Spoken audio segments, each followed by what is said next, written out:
Oh, hey guys, didn't see you there.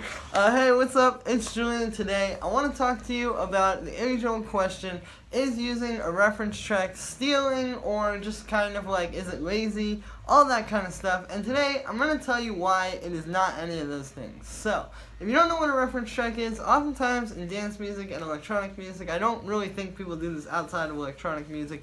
What people will do is, like, say you're making a techno track, they'll get a techno track that was released on a really good label, that's mastered really well, it's mixed really well, and then put that up against theirs and just kind of see, like, how it's holding up. You know, like, you could put it in your project file and just go back and forth between the reference and your track, and it gives you a really good way to see and kind of, like, have a standard and, like, an anchor to hold your track to. And so, yeah, a lot of times people will kind of see this as cheating or stealing or whatever it is.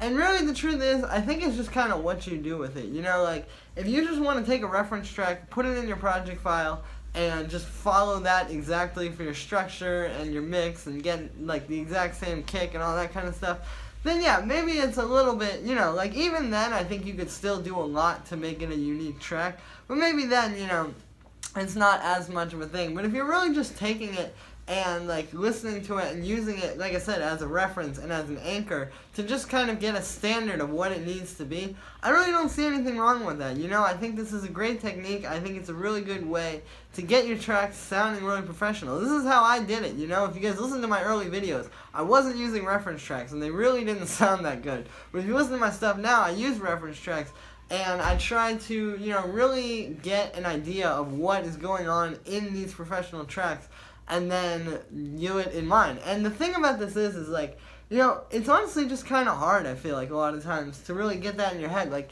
I could listen to a million tracks. Say I could listen to a million Chris Stussy tracks, and then I could sit down in Ableton and try to make a deep, minimal track like that. And it's still not going to be quite there, you know? I think that, really, because we just have this very high standard of how loud your tracks need to be, and how hard they need to hit, and, like, what it needs to be to fit in with what we consider dance music and what we consider electronic music to be, because of that, I think that reference tracks are kind of necessary. And like I said, I really don't think it's stealing. Like, you know, even in the example where you use the reference track for your structure, and you use it and get, like, a very similar kick, very similar hi-hats, all that kind of stuff, I still think that a lot can be done to make it not just sound like your reference track. And I think what it comes down to is, like I said, you know, getting creative with it. Like, you know, maybe you could start with the reference track and use that to get, like, your kicks sounding as loud and as powerful, but then maybe you change your BPM so it's different. You know, even if your reference is 126 and you do 127,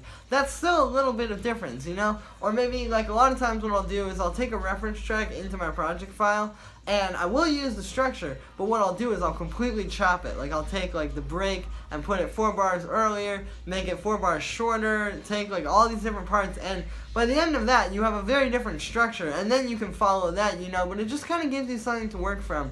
I think there's something to be said about working, like, using kind of what other people have done to enhance what you're doing, if that makes any sense. Like, not just stealing what other people have done, but essentially, you know, a lot of people have worked really hard to figure out, like, the best structures for these techno tracks and the best, you know, how hard the kick needs to hit and stuff. And it's like, what we're trying to do, I think, now is sort of build on top of that as opposed to reinvent the wheel. You know, it's like, you could reinvent the wheel every single time, or you could invent the wheel and then invent the bike, and then invent the car, and then invent, you know what I'm saying? Like, it can go, I think it's more about trying to build on top of what has already been created, so we can make something that's really great, and something that is the next level, as opposed to every time, you know, you gotta make the drum samples yourself, you gotta, you know, you can't use a reference track, you have to record your own live drums from a drum kit, and then somehow turn that into a techno kick. You know, it's like, I just think that mentality is really limiting, and I think if you think that way, it's going to keep you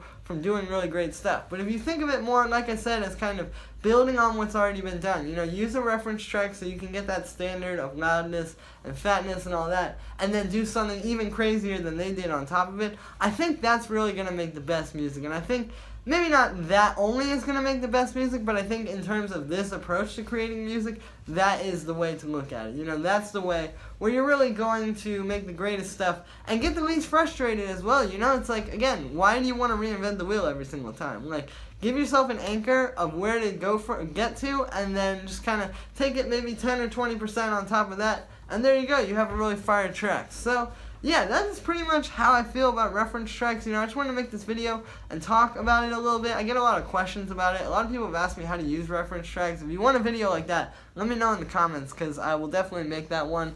But yeah, just wanted to explain to you guys why I don't feel like using reference tracks is stealing or cheating or anything like that. I really think that it's a good way to, like I said, just kind of anchor yourself and give yourself something to work from and something to hold yourself to, so that you're not just constantly, you know, shooting in the dark. So that is it for this one, guys. I hope you enjoyed. As always, make sure to like this video as well as subscribe. Let me know what you think of this video in the comments. If you want to support me, because I don't make a lot of money on these videos alone, all my sample packs are in the description. You can check those out. They're all like $5 or $10. There's some really, really great stuff in there for super cheap as well. Like, all this stuff is really professional sounding and really great. So if you want to check that out, link is in the description. Definitely go there. You can also hit me up for custom tutorials, lessons, ghost productions, all that kind of stuff. My email for that is in the description as well.